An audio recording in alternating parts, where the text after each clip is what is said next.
11th standard chapter 7 exercise 7.2 la 13th problem. Find the value of determinant 1 log y base x log z base x first row, second row வந்து log x base y 1 log z base y, third row வந்து log x base z log y base z 1. இதுதான் question. If x, y, z is not equal to 1 ன்னு கொடுத்திருக்காங்க. So first நம்ம let del equal to சொல்லிட்டு அவங்க கொடுத்திருக்க determinant எடுத்து எழுதிக்கிறோம்.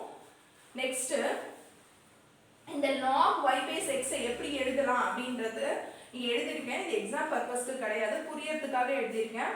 log y base x வந்து log y base e log e base x ன்னு எழுதலாம். நெக்ஸ்ட் இதை எப்படி சேஞ்ச் பண்ணலாம் அப்படின்னு பாத்தீங்கன்னா இந்த log y base e as it is அப்படியே தான் இருக்கும். இத டிவிஷன்ல கொண்டு போய்ட்டோம்னா log x base e ஆ மாறிடும். அப்ப இந்த ஓவராலா எப்படி எழுதலாம்னா log y by log x ன்னு எழுதலாம். அதாவது log y base x வந்து log y by log x. இப்போ அந்த இதை யூஸ் பண்ணி தான் இப்போ இதை எக்ஸ்பேண்ட் பண்ண போறோம். அவங்க கொடுத்திருக்க டிட்டர்மினன்ட்டா இந்த 1 as it is log y base x அதாவது log y by log x. அதே மாதிரி இதை எப்படி எழுதலாம்னா log z by log x. அதுக்காக தான் இத போட்டுருக்கேன். Next second row log x by log y, இந்த 1 as it is log z by log y. அதே மாதிரி log x by log z log y by log z 1. இது as it is அப்படியே எழுதியாச்சு. நெக்ஸ்ட் என்ன செய்றோம்னா மல்டிப்ளை பண்ணி divide பண்றோம். log x by log x into log y by log y into log z by log z ன்னு டிட்டர்மினன்ட்க்கு அவுட்டர்ல நம்மளா multiply பண்ணி divide பண்றோம். டிட்டர்மினன்ட் குள்ள as it is இருக்கிற பிராக்கெட்டே தான் எடுத்து எழுதிருக்கோம்.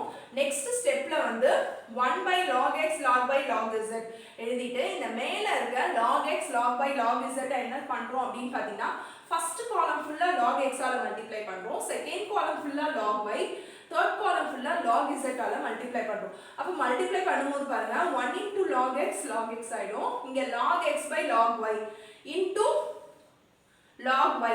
சரி, first row first second row அப்படி எடுத்துறோம். அப்ப இங்க என்ன வரும்னா log y ன்னு வரும்போது log y யும் log y யும் கேன்சல் ஆயிடுச்சுனா log x ன்னு வரும். நெக்ஸ்ட்க்கு log z ம் log z ம் கேன்சல் ஆயிடும், log x ன்னு வரும். திரும்ப ஒரு வாட்டி ரிப்பீட் பண்றேன். இது ஃபர்ஸ்ட் ரோல log x யும் செகண்ட் ரோல log y யும் தேர்ட் ரோல log z யும் மல்டிப்ளை பண்றோம். அப்படி மல்டிப்ளை பண்ணும்போது ஃபர்ஸ்ட் ரோ ஃபுல்லா ஃபர்ஸ்ட் காலம் ஃபுல்லா log x வந்துரும். இப்போ செகண்ட்ல வந்து log x மல்டிப்ளை பண்ணும்போது இந்த log x ம் மல்டிப்ளை பண்ற log x ம் கேன்சல் ஆயிடும். அப்ப log y வரும். அதே மாதிரி இங்கேயும் கீழ log x இருக்கு, இங்க மல்டிப்ளை ஒரு log x, சோ இதுவும் கேன்சல் ஆயிடுச்சுனா log z ன்னு வந்துரும்.